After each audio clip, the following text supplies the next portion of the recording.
السلام علیکم ورحمۃ اللہ وبرکاتہ۔ آپ دیکھ رہے ہیں ہمارا چینل جادو، جنات اور نظر بد کے بارے میں۔ میرا آج کا موضوع ہے صدقہ کے بارے میں۔ میں آج کے موضوع میں انشاءاللہ بیان کروں گا صدقہ کرنے کی فضیلت اور ہمارے معاشرے میں صدقہ کرنے کا جو رواج ہے اس کا قرآن و سنت کے ساتھ کتنا تعلق ہے۔ صدقہ کرنے کی فضیلت بہت زیادہ ہے۔ رسول اللہ صلی اللہ علیہ وسلم نے فرمایا صدقہ کرنے سے مال کم نہیں ہوتا، اپنی مصیبتوں اور پریشانیوں کا جو حل ہے وہ صدقہ سے کرو۔ ایک بہن بتا رہی تھی مجھے کہ پنڈی کی طرف ہم نے سفر کرنا تھا، تو گاڑی میں بیٹھنے سے پہلے کسی مستحق کو انہوں نے کچھ پیسے دے دیے۔ سفر شروع کیا تو سفر کے دوران انہوں نے بتایا کہ پیچھے سے ٹرک آیا اور اس نے 3 دفعہ ہماری گاڑی کو جو ہے نا وہ ٹچ کیا، اور ہم نے یہ سمجھا کہ جس طرح کہ اب ہماری موت کا وقت آ چکا ہے۔ تو اللہ رب العزت نے ہمیں محفوظ فرما دیا، ہمیں کوئی تکلیف نہیں ہوئی اور ہم خیر و عافیت سے اپنے مقام تک پہنچ گئے۔ پھر اسی طرح رسول اللہ صلی اللہ علیہ وسلم نے فرمایا کہ اپنی بیماریوں کا علاج صدقہ سے کرو۔ مصر کے ایک عالم دین صدقہ کی فضیلت بیان کر رہے تھے، تو اسی مجمع کے اندر ایک شخص کھڑا ہوا اور اس نے اپنا ایک واقعہ بیان کیا۔ اس نے کہا کہ آپ جو حدیث بیان کر رہے ہیں بالکل ٹھیک ہے۔ اس نے کہا میں آپ کو اپنا ایک واقعہ بتاتا ہوں۔ مجھے دل کا معاملہ بنا، میں نے علاج وغیرہ کروایا، اور مزید بہتری کے لیے میں نے پھر امریکہ کا سفر کیا۔ وہاں پر جب میں علاج کے لیے گیا تو ڈاکٹروں نے کہا کہ آپ کا معاملہ سیریسلی ہے، تو آپ کو یہاں پر داخل ہونا پڑے گا۔ تو میں نے ان کو کہا کہ مجھے ایک دفعہ گھر واپس جانا چاہیے تاکہ میں اپنی بیوی بچوں سے مل لوں، اور اس کے بعد دوبارہ پھر میں آ جاؤں گا۔ وہ کہتے ہیں میں واپس آیا تو میں ایک دکان کے اوپر گوشت لینے کے لیے کھڑا ہوا، تو میں نے دیکھا کہ ایک پردے میں مبلوس ایک عورت جو ایک سائڈ پر کھڑی ہے، اور جب وہ دکاندار گوشت صاف کرتے ہوئے اس کے ساتھ جو کوئی چربی وغیرہ ہوتی ہے جب وہ اتار کر پھینکتا ہے تو وہ عورت اس کو اٹھا کر اپنے بیگ میں رکھ لیتی ہے۔ تو میں نے اس عورت سے پوچھا، اس بہن سے پوچھا کہ یہ کیا ماجرا ہے؟ تو اس نے مجھے بتایا نہیں۔ جب میں نے اصرار کیا تو پھر اس نے مجھے بتایا کہ کافی دیر ہو چکی ہے، ہمارے گھر میں گوشت نہیں پکا، تو آج بچوں نے بہت زیادہ ضد کی تھی، تو میں اس لیے یہاں پر کھڑی ہوں کہ کوئی چربی کے ساتھ کوئی گوشت کا ٹکڑا لگا ہو، چلو وہ میں اٹھا لوں گی اور گھر جا کر اس کا شوربہ تیار کر لوں گی۔ اس شخص نے کہا کہ مجھے یہ سن کر بہت صدمہ لگا، تو میں نے اس گوشت والے کو کہا آج کے بعد یہ بہن جب چاہے جتنا چاہے گوشت لے سکتی ہے، اس کے پیسے تو میں دوں گا۔ وہ کہتا جی میں کہہ کر گھر پہنچا ہوں، تو مجھے اسی وقت محسوس ہوا جس طرح مجھے ایک دلی طور پر سکون مل گیا ہے، میرا جسم ایک ہلکا ہو گیا ہے۔ وہ کہتا میں گھر ملا، چند دن رہنے کے بعد جب میں دوبارہ گیا امریکہ، وہاں پر جا کر جب انہوں نے میرا ٹیسٹ کیا تو ٹیسٹ کے اندر بیماری بالکل نہیں تھی۔ انہوں نے کہا ہمیں صحیح بتاؤ تم نے علاج کہاں سے کروایا؟ تو اس نے کہا کہ میں نے تو کہیں سے علاج نہیں کروایا۔ اس نے کہا یہ ہو ہی نہیں سکتا کہ جب تم گئے تھے تمہاری یہ بیماری تھی، اب تم واپس آئے ہو تم نے علاج بھی نہیں کروایا اور تمہاری بیماری اب ہے ہی نہیں۔ تو یہ ہے صدقہ کی فضیلت۔ اب صدقہ دینا کس کو ہے؟ کسی غریب کو، کسی یتیم کو، کسی مسکین کو، کسی مستحق افراد کو اللہ کی راہ میں خرچ کرنا، یہ صدقہ آپ دینا ہے۔ اور صدقہ جو دینا ہے یہ اپنی استطاعت کے مطابق ہے، شریعت نے پابندی نہیں لگائی ہوئی، جتنی اللہ نے آپ کو استطاعت دی ہے اس کے مطابق آپ صدقہ دیں۔ کیونکہ اللہ کے نبی نے فرمایا کہ صدقہ دائیں ہاتھ سے دو، بائیں ہاتھ کو پتہ نہ چلے۔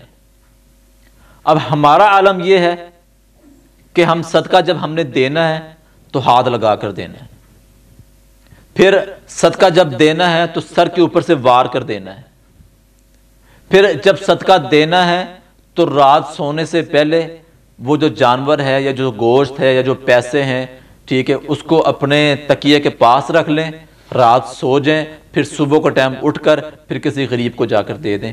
یہ صدقے کی کوئی فضیلت نہیں ہے، اور نہ ہی یہ طریقہ ہمیں اللہ کے نبی نے بتایا ہے۔ جس کو دینا ہے اس کو بتانے کی ضرورت بھی نہیں ہے، آپ نے اجر اللہ سے لینا ہے، تو اللہ جانتے ہیں، تو آپ خاموشی سے اس کو صدقہ دے دیں۔ اب ہمارے معاشرے کے اندر جو صدقہ کرنے کا طریقہ ہے وہ کیا ہے جی؟ لوگوں کے راستے پر جب ہم سفر پر جا رہے ہوتے ہیں، آپ لوگوں نے دیکھا ہوگا سفر پر جا رہے ہیں، ساتھ ہی سائیکل پر یا موٹر سائیکل کے اوپر چند لوگ کھڑے ہوتے ہیں، وہ شاپروں کے اندر وہ چربی والا گوشت جو ہوتا ہے نا وہ انہوں نے رکھا ہوتا ہے، اور میں نے خود دیکھا ہے وہ سر کے اوپر سے وار کر اور وہ نہر کے اوپر پھینک دیتے ہیں۔ وہ 20 روپے کا یا 30 روپے کا پیکٹ، کن کے لیے؟ چیلوں اور کبوں کے لیے، جبکہ رسول اللہ صلی اللہ علیہ وسلم کی حدیث ہے کہ چیلوں کو مارنے کا حکم ہے کہ یہ شرارتی ہیں۔ اللہ نے ہم سے انسانوں کے بارے میں پوچھنا ہے، جانوروں کے بارے میں ہم سے نہیں پوچھو نہیں۔ جانوروں کو تو اللہ کھلا رہا ہے، ہم کھلا بھی نہیں سکتے، ہم سے پوچھو نہیں انسانوں کے بارے میں۔ اور ہم وہ چیز صدقہ کر رہے ہیں کہ جس کو ہم خود لینا پسند نہیں کرتے، اپنے پاس رکھنا پسند نہیں کرتے، اور سفر کے درمیان ہم سمجھتے ہیں کہ یہ 20-30 کا پیکٹ لے کر اس کو ہم پھینک دیں گے تو ہمارا صدقہ ہو جائے گا۔ یہ بالکل نہیں ہوگا، یہ 20-30 جو ہے نا یہ آپ کے ضائع ہیں، آپ کو ریت کے ایک ذرے کے برابر بھی اجر نہیں ملے گا۔ ایک تو یہ صدقہ ہے ہمارا، اس کا شریعت کے ساتھ کوئی تعلق نہیں ہے۔ دوسرے نمبر کے اوپر رستے کے اوپر خصوصاً کوئی چوک جو ہوتا ہے وہاں پر کالے ماں اور انڈے وہ پھینکے ہوتے ہیں۔ اب یہ کیوں ہوتے ہیں؟ یہ اس لیے ہوتے ہیں کہ جو جادوگر قسم کے لوگ ہوتے ہیں جب ان کے پاس مریض علاج کے لیے جاتا ہے تو وہ کہتا ہے اپنا صدقہ کر۔ اب صدقہ کس طریقے سے کرنا ہے؟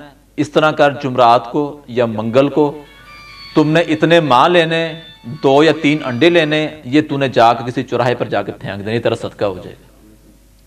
پھر اس کے بعد سری جو ہے نا یہ پھینک دینا، یہ تمہارا صدقہ ہو جائے گا۔ اس میں 2 عمل ہوتے ہیں۔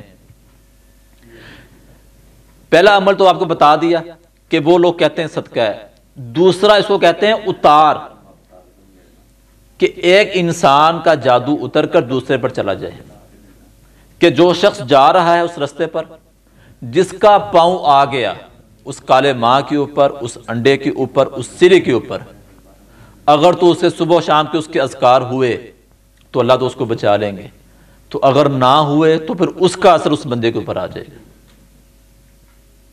یعنی کہ اللہ کی حلال کردہ چیزوں کو کس طرح چوراہوں میں پھینکا جا رہا ہے، وہی چیز کسی غریب اور یتیم اور مسکین کے پیٹ کا لقمہ بن جائے تو اللہ تعالیٰ تمہیں کتنا اجر دیں گے۔ کہ رسول اللہ صلی اللہ علیہ وسلم نے فرمایا کہ جب ایک انسان ایک صدقہ کرتا ہے کھجور، وہ آپ کے انڈوں سے، وہ آپ کے کالے ماؤں سے بہت زیادہ سستی پڑے گی آپ کو۔ ایک کھجور جب انسان صدقہ کرتا ہے تو اللہ رب العزت اس کھجور کو پالتے ہیں یہاں تک کہ وہ پہاڑ کے مانند بن جاتی ہے۔ ایک کھجور کی قیمت کیا ہوگی؟ اور ہمارے معاشرے کے اندر لوگ یہ کر کے وہ لوگ سمجھتے ہیں کہ جی ہم نے صدقہ کر دیا ہے، ہماری طرف سے صدقہ ہو گیا، اب ہماری بلائیں جو ہے نا وہ ختم ہو جائیں گی، ٹل جائیں گی، ہماری پریشانی ٹل جائے گی، ہماری بیماریاں ختم ہو جائیں گی۔ کچھ نہیں ختم ہوتا بلکہ بڑھتا ہے۔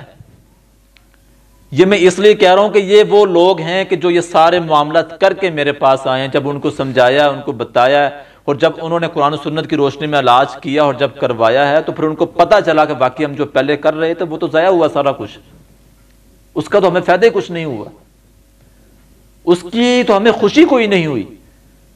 خوشی تو یہ ہمیں ہوئی ہے کہ جب ہم نے کسی غریب اور مسکین کو ہم نے 10 روپے دیے ہیں یا کسی کو ہم نے کوئی کھانے کا لقمہ دے دیا ہے، ٹھیک ہے، ہمیں تو اس چیز کی خوشی ہوئی ہے کہ اللہ ظاہر کر دیتا ہے انسان کو محسوس ہو جاتا ہے کہ واقعی یار تو نے کوئی عمل کیا ہے۔ پھر اسی طرح قبرستان میں جا کر، ٹھیک ہے، جانور کو ذبح کرنا ہے اللہ کے نام کے بغیر۔ جانور کو لے جائیں قبرستان میں اور اس کے سر کے اوپر چوٹ لگائیں کسی چیز کے ساتھ اور اس کو پھینک کر آ جائیں، پیچھے مڑ کے نہیں دیکھنا۔ بابا جی نے کیا؟ پیچھے مڑ کے نہیں دیکھنا، تیرے واسطے صدقہ ہو گیا۔ وہ تو خوش کر رہا ہے جنات کو، اور تیرے ایمان کو برباد کر رہا ہے. اور یہ انسان پیچھے مڑ کر نہیں دیکھتا، اور یہ عمل اس لیے کرتا ہے تاکہ میری بیماری جو ہے نا وہ چلی جائے. اور اس بیماری سے موت اچھی ہے، اس بیماری سے موت اچھی ہے.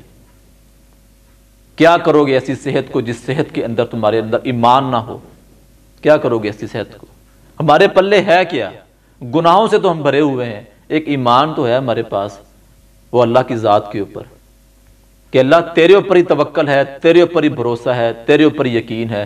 ایمان ہے ساری کائنات مل جائے ہمیں نقصان دینا چاہے، اللہ تو نہ دینا چاہے تو کوئی نہیں دے سکتا. اتنا ہی ملے گا جتنا تو نے ہمارے مقدر میں لکھ دیا ہے. اور اللہ ساری کائنات مل کر ہمیں فائدہ دینا چاہے، اللہ نہیں دے سکتی، اتنا ہی ملے گا جتنا تو نے ہمارے مقدر میں لکھ دیا ہے. پھر اسی طرح سنسان جگہ کے اوپر جا کر گوشت کو پھینکنا.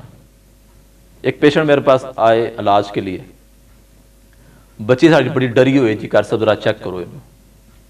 شادی شدہ جی. میں کہا جی ہوا کیا، مجھے یہ بتائیں پہلے. وہ جی آپ سے پہلے کسی اور کے پاس گئے تھے تو اس نے کہا جی بغیر ہڈی کے صاف 4 کلو گوشت لے کر تو فلاں جگہ جو سنسان جگہ ہے وہاں پر پھینک کر آ جائیں. اب وہ عورت بتاتی ہے کہ میں کرسب جب گئی اپنے خامند کے ساتھ بائک پر بیٹھی ہوئی ہوں تو کوئی نہیں تھا وہاں پر، صرف جھاڑیاں ہیں، کوئی بندہ نہیں وہاں پر. تو مجھے ایسے لگا جیسے کوئی عورت میری طرف آ رہی ہے، تو میں وہیں سے ڈرنا شروع ہو گئی. تو میں نے گوشت کا جو شاپر تھا میرے ہاتھ میں نے وہاں پر اس کو پھینکا، ٹھیک ہے، اور جلدی سے ہم نے وہ بائک میرے خامد نے چلائی اور ہم چل پڑے.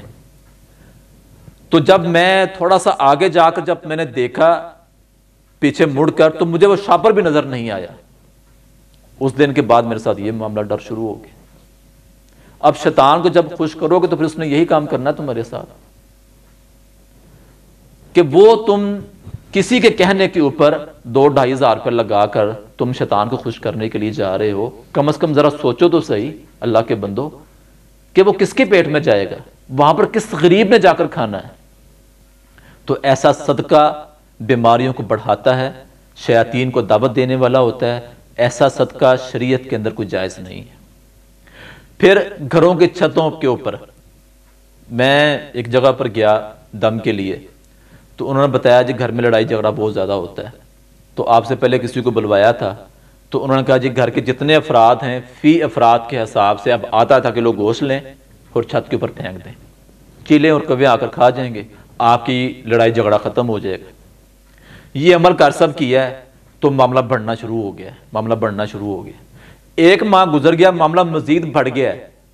تو میں نے کہا جی جب تک اب آپ چاند کی جس تاریخ کو آپ نے یہ صدقہ کیا نا اپنی طرف سے گوشت پھینکا ہے، اب جب تک آپ نے ان کو منہ لگا دیا ہے، اب منہ کے اندر لقمہ آپ نے ان کو ڈال دیا ہے، جب تک آپ نہیں ڈالتے رہو گے وہ آپ کو تکلیف پہنچاتا رہے گا. تو میں نے کہا جی اب آپ کو کیا ضرورت پڑی تھی؟ انہوں نے کہا جی بس وہ پیر صاحب آئے، انہوں نے ہمیں کیا دیا، ہم نے یہ عمل کر لیا. تو میں نے کہا یہ غیر شرعی عمل تھا آپ کا. یہ عمل کرنے سے آپ کی بیماریاں ختم نہیں ہوں گی، آپ کی لڑائی جھگڑے ختم نہیں ہوں گے. لڑائی جھگڑے ختم کرنے ہیں تو گھروں کے اندر اپنی نماز کی پابندی کرو، ذکر و اذکار کی پابندی کرو. اگر بیماریوں کو ختم کرنا ہے تو صدقہ اس طریقے سے دو جس طریقے سے اللہ کے نبی نے بتایا ہے. پھر ان کو میں نے کچھ پڑھائی بتائی اور ان کو میں نے کہا کہ فی الوقت آپ کو تھوڑی سی پریشانی ہوگی، ڈر خوف آئے گا، لیکن آپ نے دوبارہ یہ عمل نہیں کرنا. تو اللہ کی رحمت سے انہوں نے وہ پڑھائی شروع کی تو معاملہ کچھ بہتر ہو گیا. ٹھیک ہے، تو یہ ہوتا ہے معاملہ سارا. یہ وہ ہے صدقہ جو آپ کے سامنے بیان کیا، جو معاشرے کے اندر رائج ہیں، معاشرے کے اندر ہو رہے ہیں.